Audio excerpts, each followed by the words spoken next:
Hello, and welcome to Diana's Makerspace. I'm doing a podcast. Hello, welcome to Diana's Makerspace as I'm doing a walking podcast on my way to Wendy's and Walgreens to get groceries. Well, in today's Makerspace, I'd like to talk about some ideas in technology and also some ideas that occurred regarding business and the marketing of AI. Well, let's talk about ideas in technology. Basically, DeepSeek, the Chinese AI, made the things completely open source code, other things, and I tried it out. It's very good. It actually does, and also does have filters, so you can't do certain things on it. But the main thing, filters are not as intrusive as other filters. And this gets into a point because I was watching another podcast. I think it might have been Ask Stage on Tech or Lori Whiter's podcast about someone saying that when we made the last round technology, we made it as a series of toll roads. Well, being in Wisconsin, close to Chicago, and also an adopted Chicagoan who was originally raised in Milwaukee and Kenosha, I can tell you many people in Illinois say toll roads suck. And in Illinois, toll roads were promised to be getting rid of in 1975. What is this? 2025, we still have it. You still have to buy these iPasses to put on your car. And when you come back to Wisconsin through I-94 through Kenosha or through Floyd, you pay a double toll because those are the two toll roads in Wisconsin. So many people, Chicagoans who travel down through northern Illinois, know different ways how to travel without having to pay the toll roads and people to pay for where their money actually goes, and that. So that's why when the Chinese introduces DeepSeek AI, no toll roads. So basically, heads up, people don't like toll roads. No matter how well you try to cherry coat it, try to sugar coat it, people just know it's another way to put your hand in their pocket, take as much money from the wallet as you legally can, and the money claims it's going for toll roads. But just ask how many people in Wisconsin and Illinois have to repair their axles each year because of bad roads. And even with the developer Microsoft out by the interstate, out by Mount Pleasant, at the old Foxconn site. They ran into problems with bad roads too when they tried to ship glass from Corning. Bang, bang, boom, boom, boom, boom, bang, bang.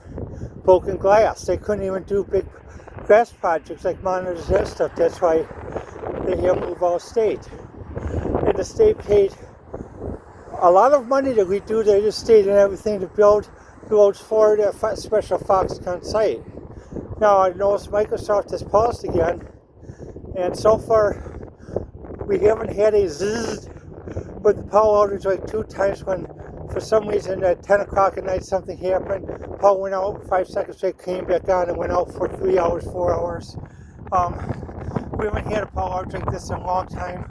Wasn't thundering or anything else with bad weather. So hint guys, bang the locks together.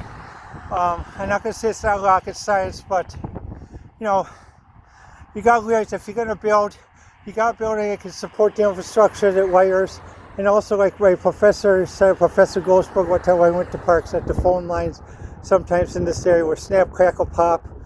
And when my dad worked at Walker to send data back and forth for automotive design, he used to have to resend it 10 times for them to get the data. One time it became so bad they just went to having someone with a courier. Someone come to the scene with a courier, lock a suitcase to them, like in the old spy movies, drive up to Manitowoc, take the ship over on the other side of the lake to Michigan, then drive it to Detroit. And they had to do that for many years because the phone lines were that bad and the communication system. Luckily, we have 1 gig internet now, which I'm glad to see. And that going, and so far it's working good, and everything else. But regarding technology, when you have people consider creative people, like when I was watching Prime Target, like the one mathematician who was talking to his mentor professors, he said, actually, you're 10 to a penny if you didn't discover this one method. And he's shocked, and I was even more shocked because my dad used to say, basically you're a dozen to a dollar when I was thinking about switching careers, and this was in the early 90s. So if you take a dozen to a dollar versus 10 to a penny, okay, so 100 pennies to a dollar. So basically, so what does that come out to? So that comes out to 1,200 to a dollar. Boy, rather scary thought when you're looking for a job and you're wondering why I've been laid off 9,000 people. I mean, we got to get our act together.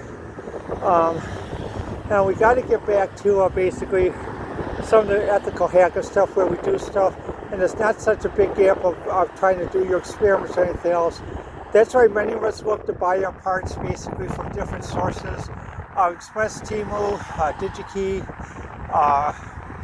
Electronics Express, TI, Jameco.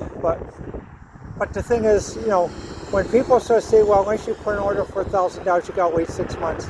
Well, then basically off to Temu and AliExpress, and sometimes Amazon.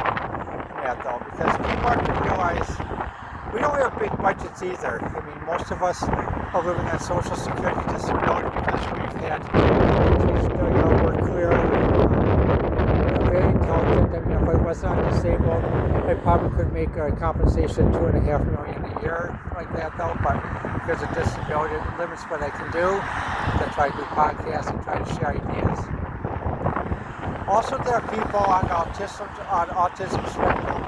Like there's one person who does a podcast from Microsoft that does that. I have ADHD, but I refuse to take medication. And my peers had to fight very hard for them not to give it to me because basically it dumps people down. And that's why I'm glad Robert F. Kennedy is head of Health and Human Services under the Trump administration. Yet the thing is, though, in basically the space, the things being done basically with Linux and with Windows and Macintosh, but also with Arduino and our systems on chips, on GPUs used for AI, also building systems. But the biggest changes come from people who build systems like Arduino system on chips. Like I'm building my 2 AI systems. I'm still working on it. I ran into a difficulty because I'm gonna have to get parts piece by piece. But the main thing what we really need though is we need to work in areas that are not provincial, because the last 2 years, especially last year, we've seen has become very provincial, especially with the apartment management where I live. Now they changed. They realized that it took 40 people to move out of the building for them to realize it, and they're re-renting the building again. And what I mean by provincial thinking, fine. Someone was raised a certain way, high Catholic, labor Catholic. Okay, fine. You have a right under the Constitution to live as you wish to live. You don't have a right to force me or others to live that way, even if you're apartment manager or someone else. And also, basically, just because some of us on disability have a driver's license but don't get a car, because based on the current rules in Wisconsin about trying to own a car, if you fail emissions, you have to pay $900, and you got 2 years to get that up, or your car's junked. A friend of mine in Pennsylvania had the same thing. She had a car, she could make repairs soon enough, and they junked the car, even though she was still paying for it. A big mess. So we need to get a lot of attitudes changed. We need to move forward. So let me know what you think. The best way to reach me is on YouTube or on X at Diana Winnie or Ideas with Diana. This has been Diana's Makers Chat, the Walking Remote Chat, on March 24, 2025.